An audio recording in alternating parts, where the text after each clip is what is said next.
So he demanded to see me. I was right there in Tavistock Square. Mm-hmm.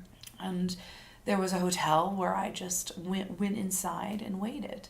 Mm-hmm. And he walked over and went to the bar. And then he came back within a minute and said, mm-hmm. Jennifer, may I borrow £3.10? So you didn't have any cash. I thought, what? I am a student buying you a beer. Yeah. You should be ashamed of yourself. And he said to me, I can't stop thinking about you. I want to date you. I really like you. Mm-hmm. And loved to remind me that I was the only American woman he'd ever had feelings for.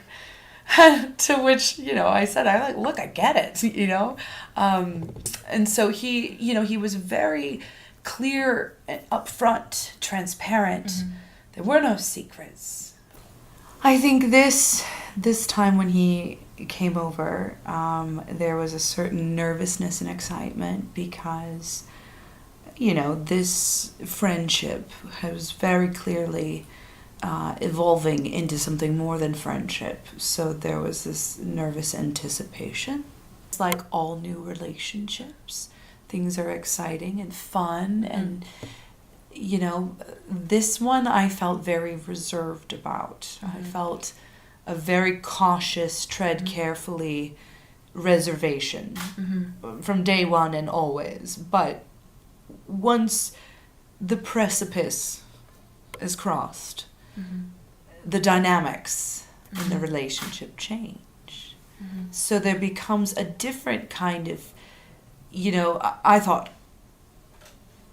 all right, I was the Mount Everest he was meant to climb. Mm-hmm. Done. Never will hear from him again. I thought for sure, especially since he was freaking out. Well, he didn't want to leave very clearly. And I thought, this is awkward. Mm-hmm. You're supposed to be on stage, on TV in a few hours. And now I'm pushing you out the door with all his, mayoral, bric-a-brac for the dove and all that. He had the lanyard on with the Olympics, the big lapels badge that they had, and then the lapel pens, and so he was very clearly distraught because he wanted to stay.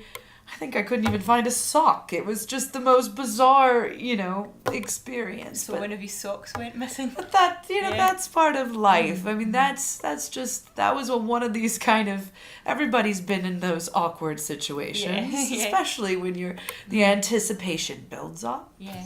I was suggested to have a code name for the Mayor of London because of the random text messaging, it would come at any time and any hour. So at one point at the pub down on the water, we had all our phones, and my friend suggested that I obviously change his name to conceal his identity.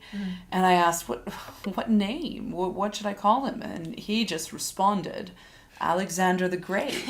I thought, Alexander the Great, how about just Alex? And so that's where and they all joked, about, because they thought, here's your friend texting, you must conceal his identity. So I thought, that sounds right.